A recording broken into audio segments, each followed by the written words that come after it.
Hi everyone, welcome back to the Art of Business English. This is Andrew Ambrosius and I've got episode 99 of the Art of Business English coming up for you right now. So I'm recording direct from my school today. Thought I would change up the scene. So if you're checking out the video, then you should see a bit of a different background. But what are we going to focus on today? What is going to be of interest to you, my listeners? Well, in episode 99, we're going to be looking at how you can express or some expressions for summarising, clarifying, and closing your meeting. If you've been following the podcast for the last few weeks, you'll know that I've been doing a series on meetings, and I hope you found this series useful. I will be diving in to a course. I'll be developing a course on this. So if you want to go in more detail, then stay tuned for 2020. Yeah, we're almost going into the next decade. So in January 2020, I'll be giving you some idea of what will be coming up, what will be in that course. So stay tuned for that. But let's keep on track and stay focused on what we'll be covering today. Now, today, as I said, we're looking at expressions for summarizing, clarifying, and closing a meeting. Super, super, super important. You will basically, the opening of a meeting is important because that's where you outline everything that's going to be discussed and you make everyone feel comfortable, etc., etc. However, the closing is of equal importance. Meetings with no effective closing or with no, points that have been clarified and action points that people have been assigned, they're really quite ineffective meetings. Have you ever been in a position where you've left a meeting and you're like, okay, what are we doing now? In this situation, this feeling is like an ineffective meeting because meetings should finish with some next step. Okay, you should be assigned something. You should be told what it is that you have to do next, or there should be some expectations for the next meeting or for the next action. You should have, if you have a task, there should be a deadline set too. So like, if you are assigned this job to do, you should know by when it is required, okay? So that's just a little tip on, assigning some action points from a meeting. But when we finish the meeting, we should therefore make sure everyone is on the same page, everything's clear. And to do that, we're going to basically be looking at some of the things today. Okay, so I've got 11 expressions for you. Now, not 10, not 9, but 11. Okay, don't ask me why, but it's 11 today. So let's start with clarifying, okay? We really should make sure before we wrap up a meeting or finish a meeting that everyone is clear, that things are clear and that we haven't got confused or lost our way. So some expressions we could use for clarifying are the following. We could say, let me go over what was agreed. Let me go over. So to go over something is a phrasal verb to mean like review. In Spanish, you would say repasar. Okay, so if you just restate by going over what was agreed in the meeting, then it sort of brings all the ideas that were spoken about together, and people will leave with a clear idea in their mind about the things that were spoken about. It's really important if you're leading or if you're the person running that meeting that you really pull out the main points and write them down as the meeting progresses, because sometimes people with all the information that's flowing around the meeting, they can forget the main points. Okay, so really good to just clarify and restate or go over what was said at the end of the meeting. Okay, so the next expression you could say is, does everyone have the main points clear? So you're just asking a direct question. Now, does everyone have the main points clear?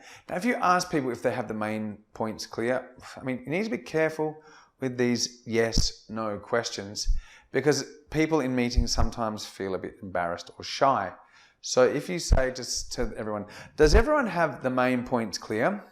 Then often people will just say yes because they don't want to be the one that's putting their hand up saying no. And especially if a meeting's been going on for a long time, some people just want to leave. That's the reality. They're like, I just want to go back to work and I've got lots of things to finish. So they want to get out of the meeting. So be careful when you're asking this really quite generalized question for everyone. You could modify it a little bit, and you could single out a person like, John, do you have all the main points clear? Or you could say, this point, and refer to one point. Is that clear for you or for you? So you make it a little bit more specific to individuals, and that way, hopefully, they won't try and avoid answering. All right, let's look at the next one, which is to say something like this. Would anyone like me to elaborate on any of the points discussed? Okay, so to elaborate is to go into more detail. So again, you're asking politely because you're saying, would anyone like? So it's using a conditional would, which is more formal than saying, does anyone want me? So would you like me, or would anyone like me to elaborate on any of the points discussed today? Okay, so that's another way. Again, you're asking a general question to everyone. So be careful with that, because many people may say nothing even though they do have a question. All right, let's look at the next part, which is summarising.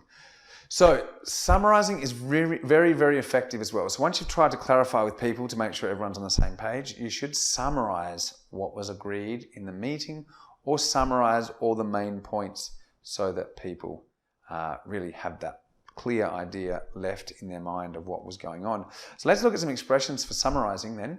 You could say, so just to summarise, and then say the points that you would like to summarise. So we say just, like meaning quickly or to do now. Okay, so just to summarise, and the intonation goes up on the just. So just to summarise, and then you'd lead with the things that you want to summarise. So just to summarise, it was agreed in the meeting that such and such would do this, Maria would do that, Peter would do this, and we will then meet again in a week's time, for example. Okay, so you're just summarising quickly what was agreed and when you'll meet next.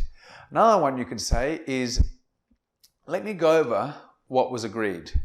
Now, go over again is to cover, review, restate again. So let me go over what was agreed. So we go over something again means we're going to repeat or review it again. So let me go over what was agreed. It's really important that we clarify, summarize, repeat what was agreed so that it's very clear, and if there are any miscommunications or misunderstandings, those can quickly be resolved. Okay, we don't really want people to be confused and have doubts in their mind when they leave the meeting. We want them to be super clear and have everything ready to go in their minds. Okay, so let me go over what was agreed. All right, another one. We could say, I'll just recap what was agreed on. Now, we agree on things, so that's important, the preposition on, but we can also use this word recap. To recap means to, like, recapitulate, which means to summarize, to repeat again. So I'll just recap what was agreed on. You could then say, we agreed on, and list the things that you agreed on, which is important. Okay, so we agree on things. Just don't forget that preposition because it's important. Okay, so that's another expression or sentence that you could say to summarize. Okay, now let's look at the closings, which is the last part of this episode. When we close the meeting, it's nice to bring the meeting to a clear, definite close. If we don't, people can be left a little bit like, oh, what's happening now? Oh, we finished. Oh, okay. You really want to avoid that. You want to make it feel that the meeting's been productive, that it has a definite start, and then it has a definite end. If you close a meeting this way, people really can leave with purpose, as opposed to just like, oh, okay then, well, bye. Okay, so let's look at some expressions for closing. You could say, is there any other business before we finish? Now, if you've been in meetings with where English is spoken, We call it AOBE, so any other business, and that's generally at the end of the meeting. So AOB or any other business is normally things that are not specifically on the agenda.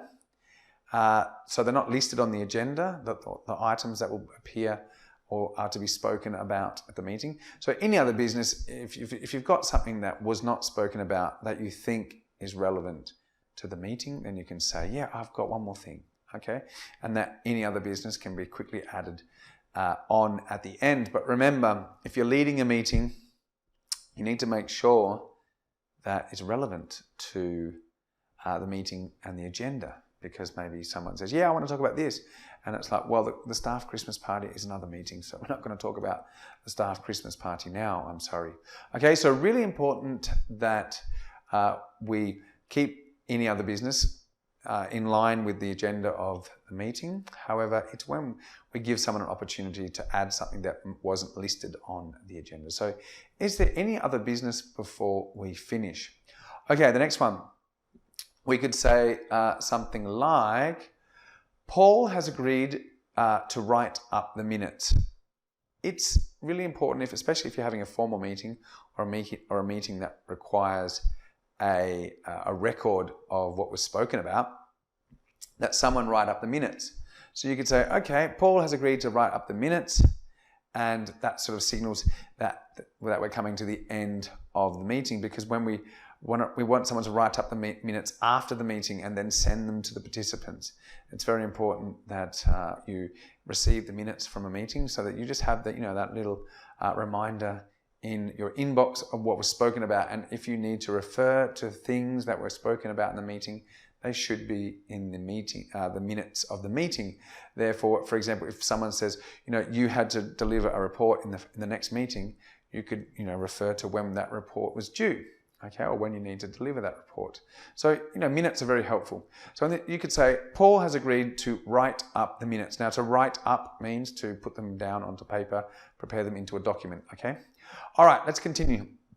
The next one we could say is, it looks as though we have covered the main points. So again, this is signaling to the audience or the members of the meeting that we're coming to the end. So, it looks like as though we've covered the main points.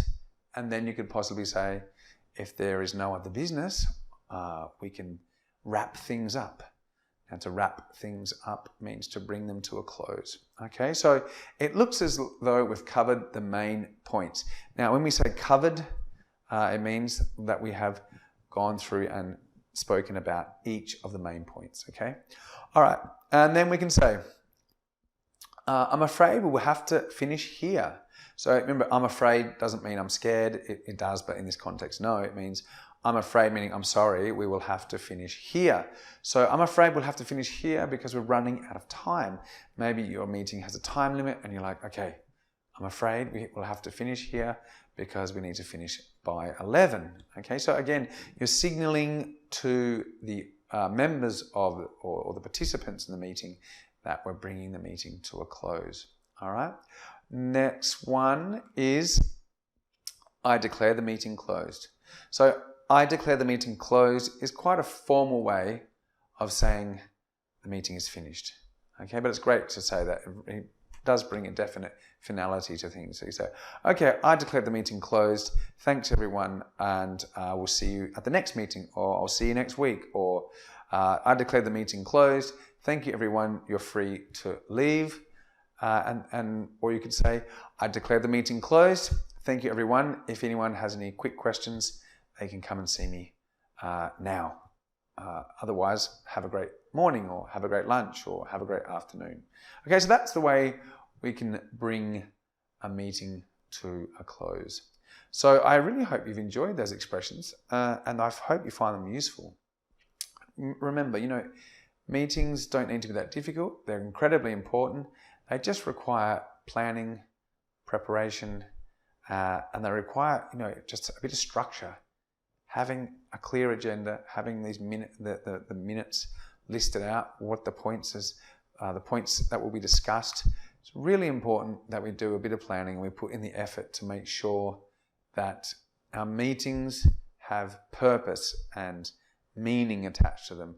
They're not just there to talk about things and then not have any outcomes. Those meetings should be avoided. They're a waste of time, essentially. And, some people spend 40% of their week in meetings, or even 50% of their week in meetings, and that can be really detrimental to your productivity. So it is important to have these really outcome-driven meetings and keep them super highly focused on the agenda, and don't let them go off onto some tangent of irrelevance. So planning and execution, and then bringing it to a close, super important. And you just need to start using expressions like these, which I've been sharing with you, to help guide yourself through the meeting. It's not just about knowing the expression, it's about knowing when to use it. And I hope that over the course of this series, I've helped you understand when these expressions should be used and in which cases. I've tried to give you a bit of a balance between formal and informal. Maybe the focus has been a little bit more informal because I'm sure that most of you attend informal meetings all the time. However, formal meetings are important, especially if you're dealing with important people, important customers, or other people from the government, or from other important directors or CEOs of companies. It's really important then that we have the right level of formality. Okay, people, well, that is it from me. We're coming up to the end of 2019, so it's not long until the next decade. Wow, 2020. We're moving into some crazy times. Who knows what's going to be happening in the next 10 years, but I'm sure it will be quite epic in terms of its evolution and changes. We're also coming up to episode, to the second year anniversary of the Art of Business English. So it's been great to have been here with you for such a long time, and I hope you have enjoyed this content. Remember, if you do have any questions or comments, feel free to drop me an email, or you can drop a comment on the Art of Business English website, or you can log in and drop me a comment on Facebook if you like as well, okay? Well, people, that's it for me. I hope you've had a great weekend, and I hope you have a great week, and I'll see you all next week for another episode of the Art of Business English. Take care. Bye for now.